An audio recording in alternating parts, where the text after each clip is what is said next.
বাসি উচ্ছেদ করা বন্ধ করো অসম সরকার হাই হাই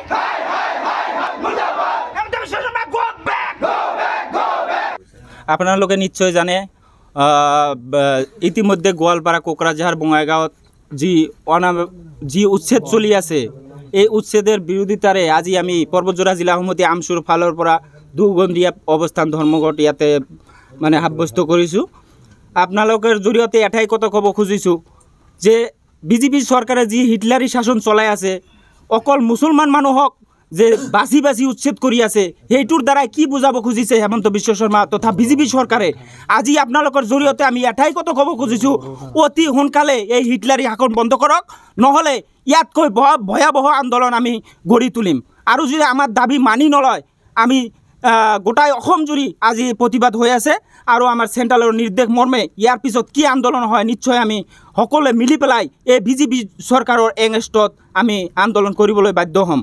আপোনালোকে নিশ্চয় জানে যদি উচ্ছেদ কৰিব লগা আছে আগত নোটিছ জাৰি কৰিব লাগে, এটা ৰুলছৰ হিচাপত কিন্তু এটা কাম কৰিব লাগে, কিন্তু কোনো জাননী প্ৰেৰণ নকৰাকৈ কেনেকৈ উচ্ছেদ কৰিব পাৰে এইটো সম্পূৰ্ণ মানে ভিত্তিহীন। মানে সেইবিলাক আপোনাৰ যি পদক্ষেপ বিজেপি চৰকাৰে লৈ আছে সম্পূৰ্ণভাৱে এটা জাতিক টাৰ্গেট কৰি লৈ আছে আৰু ইয়াতে পলিটিকেলি যি ফায়দা সেইটো উঠাবৰ কাৰণে অকল মুছলমান মানুহক বাৰ বাৰ টাৰ্গেট কৰি আছে। সেয়েহে আজি আপোনালোকৰ জৰিয়তে এটাই কথা ক'ব খুজিছোঁ বিজেপি চৰকাৰ তথা অসম চৰকাৰক যে আপোনালোকে এই উচ্ছেদ অতি সোনকালে বন্ধ কৰিব লাগে, অন্যথাই আমচু কিন্তু বহি নাথাকে, ইয়াতকৈ ভয়াৱহ আন্দোলন কৰিবলৈ কিন্তু বাধ্য হ'ব।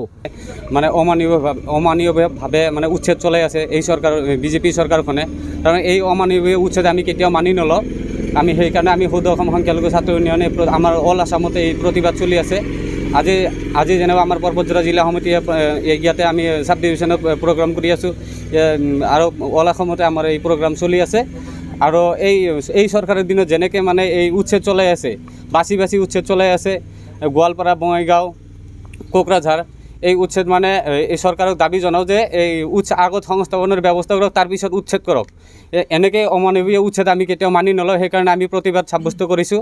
আৰু ইয়াত যদি চৰকাৰে এই আমাৰ দাবী মানি নলয় ইয়াতকৈ আমি ভয়াৱহ আন্দোলন কৰিবলৈ বাধ্য হ'ম। আজি আমাৰ দুঘণ্টীয়া অৱস্থান ধৰ্মঘট আছে। প্ৰতিবাদ যিমান দিনলৈকে আমাৰ এই বিজেপি চৰকাৰখনে আমাৰ দাবী মানি নলয় তেতিয়ালৈকে আমাৰ আন্দোলন অব্যাহত থাকিব। যিমান দিনলৈকে চৰকাৰে আমাৰ দাবী মানি নল'ব তেতিয়ালৈকে আমাৰ আন্দোলন অব্যাহত থাকিব। আৰু এই বিজেপি চৰকাৰখনে আজি হিমন্ত বিশ্ব শৰ্মা যেনেকৈ মানে আমাৰ বাছি বাছি আমাৰ মাইনৰিটিসকলক যে উচ্ছেদ কৰা মানে আৰম্ভ কৰিছে, এই উচ্ছেদ আমি কেতিয়াও মানি নলওঁ। বাছি বাছি যেনেকৈ উচ্ছেদ আৰম্ভ কৰিছে এই চৰকাৰ হিটলাৰী শাসন যেনেকৈ কৰি আছে, এই হিটলাৰী শাসন বেছি দিন নাথাকে, এদিন হেমন্ত বিশ্ব শৰ্মা ডাঙৰীয়াৰ পতন হ'ব।